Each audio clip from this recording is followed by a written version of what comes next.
O aniversário. O bolo ainda estava intacto sobre a mesa, o glacê derretendo devagar nas bordas enquanto a vela única se apagava sozinha, sem nenhum sopro para ajudá-la. Eu a observei por um instante, a chama tremendo antes de sumir, como se também desistisse. O cheiro de baunilha misturado ao perfume dela, algo doce e artificial, daquele tipo que gruda na garganta, enchia a sala.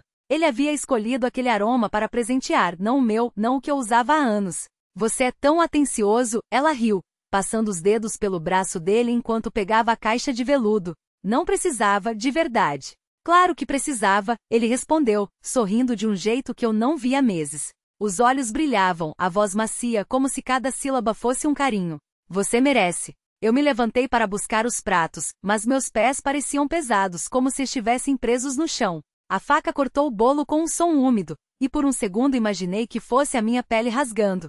Será que doeria menos? Você não vai comer? Perguntei, colocando o pedaço na frente dele. Ele nem olhou para mim. Não tenho fome. A garfada que dei foi seca, sem sabor. Ela continuou falando sobre o colar, sobre como combinava com o vestido que ele havia elogiado mais cedo, aquele vestido justo, que marcava cada curva que eu já não tinha mais. Eu mastiguei em silêncio, engolindo junto o bolo e a raiva. Você está quieta. Ele finalmente notou, mas não era uma pergunta, era uma acusação. Não vai parar de fazer essa cara? Qual cara? Perguntei, e minha voz saiu mais alta do que pretendia. Ela se calou, os dedos ainda brincando com o colar. Ele suspirou como se eu fosse uma criança birrenta. Sempre a mesma coisa com você. Não sabe aproveitar nada. Aproveitar o que exatamente? A taça de vinho bateu na mesa com força demais. O aniversário que você esqueceu até eu lembrar, ou a festa que você fez questão de transformar em um encontro a três. Você está exagerando.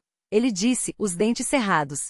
Como sempre. Exagerando. Ri um som feio, quebrado. Você não me olhou nos olhos uma vez sequer hoje. Não me tocou. Não me desejou feliz aniversário. Mas para ela você tem tempo, tem palavras bonitas, tem presentes. Pare com isso, ele se levantou, a cadeira rangendo contra o chão. Não vou aguentar mais uma cena sua. Então vai embora, desafiei, as mãos tremendo. Como sempre faz. Ele não hesitou. Pegou as chaves, passou por mim como se eu fosse um móvel no caminho.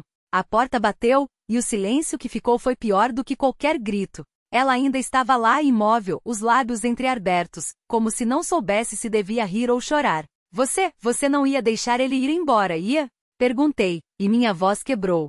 Ela não respondeu. Só ajustou o colar no pescoço, como se aquilo fosse mais importante do que qualquer coisa que eu pudesse dizer. Eu olhei para o bolo novamente. A vela já havia se apagado há muito tempo. A fumaça da vela extinta subia em espirais finas, como se tentasse escapar daquela sala sufocante. O açúcar do bolo começava a derreter sob o calor do próprio peso, formando uma crosta brilhante e pegajosa. Eu passei os dedos pela beirada da mesa, sentindo a madeira áspera sob a ponta dos dedos, como se aquilo pudesse me ancorar a algo real. Ela finalmente se mexeu. Não para me olhar, não para dizer nada, mas para pegar a taça de vinho que havia deixado intocada. O líquido vermelho girou dentro do cristal, refletindo a luz amarela da luminária que pingava sobre nós como mel velho. Tomou um gole lento, como se saboreasse cada segundo da minha humilhação.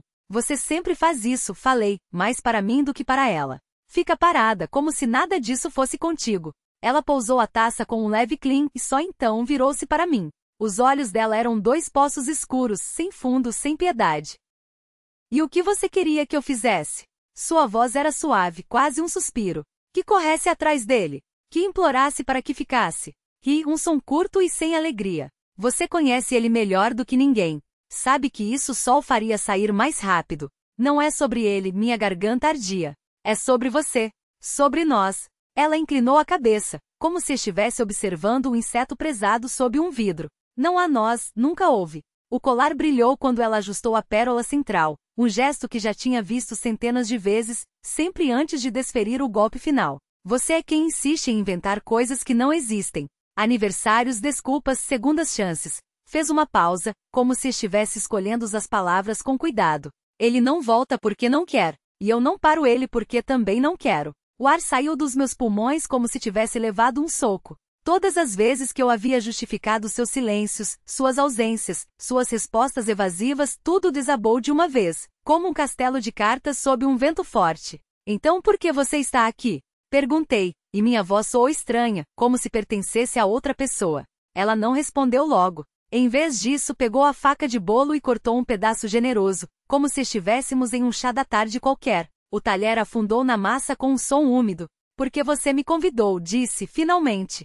E porque, no fundo, você sabe que eu sou a única que aguenta suas crises sem correr para o outro lado do mundo. Isso não é aguentar, minha voz tremeu. Isso é assistir tudo queimar e não fazer nada. Ela levou o garfo à boca, mastigou devagar, como se degustasse cada palavra que não dizia. Às vezes, o fogo é a única coisa que limpa o que está podre. Fiquei olhando para ela, para o bolo meio comido, para a porta pela qual ele havia saído. A casa parecia maior agora, mais vazia, como se as paredes tivessem se afastado para nos deixar à mostra, cruas e sem disfarces. Ela terminou o pedaço, enxugou os lábios com o guardanapo e se levantou. O vestido dela farfalhou, um som que já tinha ouvido antes, sempre que ela decidia que era hora de ir embora. Não vá, pedi, sem forças. Ela parou junto à porta, a mão na maçaneta. Não se virou. Você vai sobreviver, disse. Sempre sobrevive. E então saiu, deixando para trás apenas o cheiro do perfume dela, algo doce e amargo, como flores secas, e a certeza de que, dessa vez, não haveria mais velas para apagar.